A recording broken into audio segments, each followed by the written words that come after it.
What's up guys, it's TheHairyGamer here, and in case you've missed several other videos, we've been doing a lot of cooking. Today's Saturday, it's Karen's birthday tomorrow, so I'm doing an entirely vegan banquet. 9 dishes, filming 7 of them. So while this is the first one I'm starting to make, this is the last one you'll see because it is the main event. This is essentially the birthday cake. It is peanut butter cup cheesecake, 100% vegan. This is a tough one, but we're going to get into it. So first thing we've got is 1 cup of medjool dates. I've pre-chopped them before putting them in the food processor. Food processor's new, don't want to risk breaking it. So I'm going to put those in. We're going to put, there we go. Secondly, we need 1 1/4 cup of almonds. We've gone with natural Australian almonds. Other brands are available.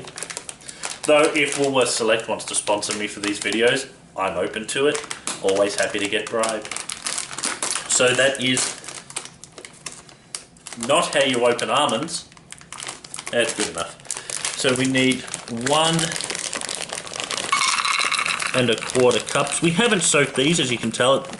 Not really required for this recipe. Hoping it doesn't matter that much. A little more for the first cup. There we go. Almonds. 1 1/4. These are also new cups. Everything's new. We went on a shopping spree.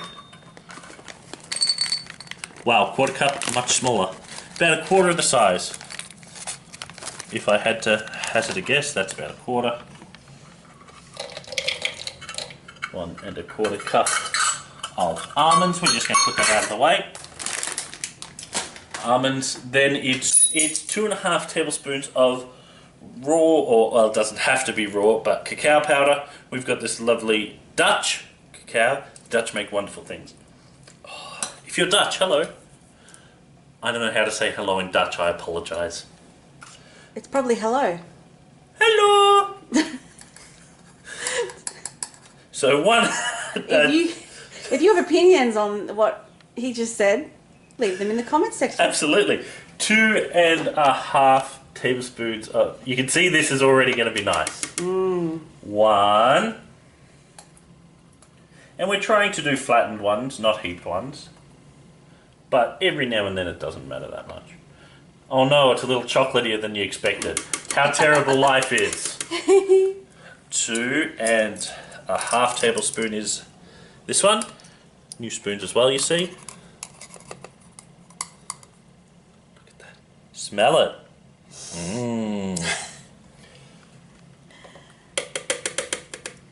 I want to make hot chocolate. Like, forget this. I just want to use this in the hot chocolate right now. That might come later. Bonus video. Not going to happen. Then we need a pinch of salt. Despite the fact this says sea salt, it's actually pink salt. Because these plastic salt shaker things from like Coles and Woolies. You can refill them. You just open them up, and we bought salt in bulk. And just pop it in. I hate when recipes say a pinch, because you never know just how much that actually is. That'll do. And then a splash of water. Fucking a splash of water. About a tablespoon. It gets the excess chocolate, or cacao rather, off the spoon. So a splash of water. Because we can, of course, add more water if needed. So we're going to put the lid on. Now this is the second time we've used this food processor. So this is only the second time we've used this, so hopefully this works okay. For some reason it doesn't lock into the position it's meant to. There's a button here that's meant to go down. So just use this and we put it in. Then we pulse this until, see, like that. Don't worry, I won't get electrocuted. We're meant to pulse this until it is fine to be the base. So we've just added a little bit more water. Just another tablespoon, just to make sure it's all going alright, and we'll stick it together. Who else thinks this would be great to just take a spoon to? Like, seriously, just eat this as it is. Eat like... Screw the rest of the cheesecake, let's just eat this. Almond and cocoa mixture. With dates? Oh, yeah. Ooh. So that is what the base looks like. We'll get the lid off here. Take you for a tour of the inside. If we have a look at the consistency, so you can see it's not by any means sticky, but it's also not really flaky, which is probably what we're looking for. This is the first time making this, to be completely honest. There's chunks of almond that are probably a little bigger than I would normally want, but I'm okay with it because it looks really well mixed. And I'm not seeing like half an almond anywhere. So it's not like there's big chunks. So we're going to spread this into the base, the pan, somewhere. Okay, so we've put it into the springform pan. As you can see, flattens very well. It's very springy. We're going to put this in the fridge for quite a few hours. We're going to make the peanut butter part last. Our niece is allergic to peanuts. So we've made the base first so it can set really well on the fridge, and we'll do the peanut butter part last to make sure there's no chance of contamination with anything else touching peanuts. So all the things here, by the way, in front of the food processor are all things I'm using today. When you come back to see the peanut butter part being made, most of this will be gone, if not all of it. Except my pot of tea. Except the pot of tea, yes. So I thought the peanut butter had to be put in the food processor. Turns out that's not true. So we're going to get a head start on that now so that can hopefully set before we go off to dinner tonight, so I can do the top layer of chocolate for it before we leave, so I don't have to worry about that. Anyway, so for the peanut butter portion of the peanut butter cup cheesecake, boy that's hard to say, you need one heaping half cup of peanut butter. I think that suffices. We've also got a little bit on this spoon that's going to go into this saucepan. The saucepan is not on, so do not worry about me burning it or anything like that. Oh my god. Or anything like that. If only I knew someone who'd lick this spoon. Me. So we also need 1/2 cup of coconut oil. I've managed to turn into liquid. Coconutty.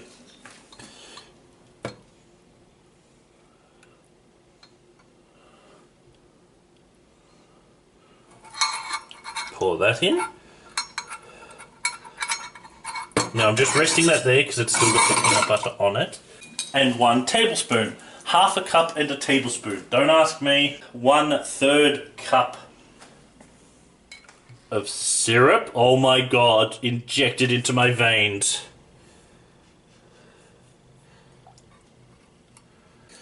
It says 2 tea maple syrup plus the 1/3 cup.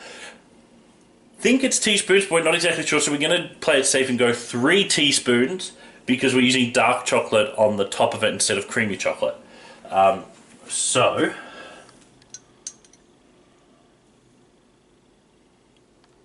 one, 2. Look at that big lump of peanut butter still in there. Remember, this isn't actually on yet. 3 teaspoons. And we also need, as I shake well as per the instructions, don't touch me. I'm part Canadian, eh? He's not though. I'm not. I just like syrup. So we need 1 tablespoon of vanilla. We're actually using one that has part of vanilla seeds from Vanilla Pod. So we need a tablespoon of this. Tablespoon seems like a lot of vanilla, but who am I to judge? There that is. Okay, so our next step is, we still haven't turned the hot plate on, by the way, so don't worry about the fact that I'm not attending to it. I will once it needs to be. That worked well. These are just regular coconut milks, with one difference. They've been in the fridge for about 24 hours, because we don't want the watery part. We just want the solid. We want the cream on top. So you've sort of got to be very gentle and dig it out. Then into a bowl. See? That looks so yummy. We don't want the liquid, or the water, we just want the cream.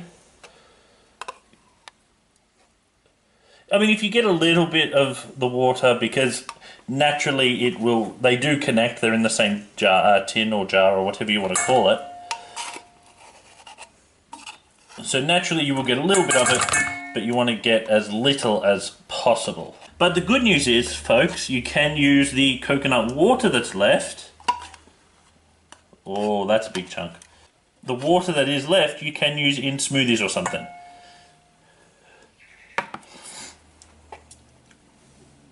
So we want 2. I'm just going to put the spoon in there. Let me scrape the top off this one as well. And then again, carefully to try and keep things as separate as possible. Doesn't that look good, guys? By the way, doesn't that look good, not that doesn't look good. Same words, different order, very different meaning. There we go.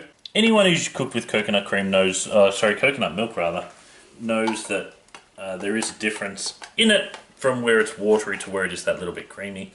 So that's sort of what you're looking for in the bottom. You want more of a clear liquid left, so you can take as much of the cream part as you can. That might have been a little too watery, that one.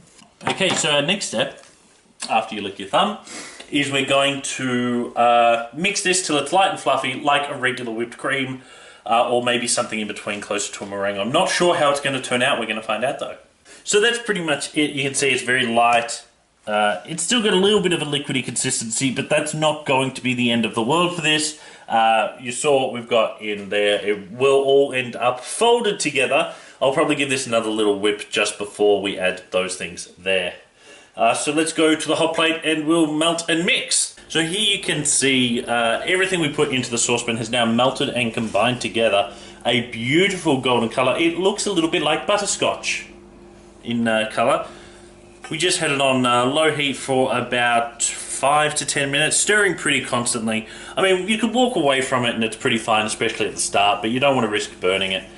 So now the next step is we're going to slowly add it and fold it into the coconut cream. Oh, the thickness of it is just so amazing. Like it looks so thin, but off the bottom of the saucepan. Okay, so we're going to add this to the coconut cream.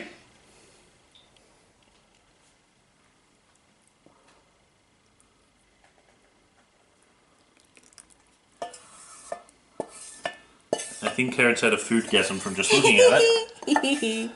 Coconut and peanut butter together.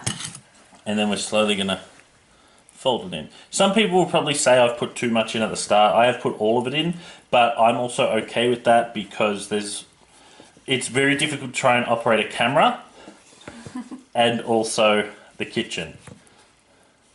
As well as that, this is going back in the fridge essentially straight away, where it will solidify yet again. For those of you that aren't sure, folding is essentially just stirring, but a bit gently. You do it with cream or egg whites, traditionally is what you might have heard the term folding for. You can see the colour in this. This is going to be beautiful. Again, straw, I'm good to go. That's all I need to enjoy this, I think. So you can see a few lumps appearing. That's just from the heat and the coconut cream, coconut milk, but the cream from the coconut milk. As well as the coconut milk cream, that's hard to say without getting confused, is chilling the peanut butter and everything as well. So we're going to just start mixing it a little bit quicker. You can see it thickening beautifully here. Look at that. Now, I'm not too fussed if it's not mixed perfectly and one part has a bit of a stronger peanut butter taste and the other stronger coconut. Oh no, poor me. Who cares? This is going to be delicious either way. So I stopped stirring for a moment and it's thickened up again. This is what we want. We want it to be nice and thick. It's about to go in. Look at that. That looks great. And here is the base. It's now fully set.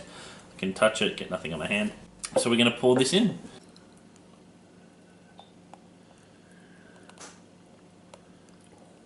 Whoa. Oh, it's higher than I thought. So just scraping the last few bits out of the bowl. I'm sure I can find a volunteer to lick that. Yeah, I got that. I'll take care of that for you. Now, the moment of truth. Is there a ring? There isn't! Alright, so we're going to put this in the fridge. We've got to let that set, then we're going to melt some chocolate and make the very top of it. Hopefully not too much higher because, yeah. Okay, so we've had a little... That's the microwave. So we've had a little bit of a change of plans with the cheesecake. It calls for a chocolate topping, essentially, but that would just become solid chocolate in the fridge, and I don't want to do that. So we're going to grate chocolate over the top of it tomorrow and just sort of have it displayed like that. So I thought I'd show you the finished product now. How nice does that look? Oh my god, it looks amazeballs. Smells even better. So that's the cheesecake. Looked really easy, I'm sure. But that's it for this video. Don't forget to like, share, and subscribe if you haven't already. And comment down below if you think you have something you would like me to tackle in the near future in the kitchen. As well as that, there are links to all my social media in the description, as well as to the store if you need t-shirts, tote bags, mugs, anything like that. Or for my Patreon, or my book. My book is available on the Amazon store, so you can check that out there as well. But that's it for now, guys. I'll catch up with you soon.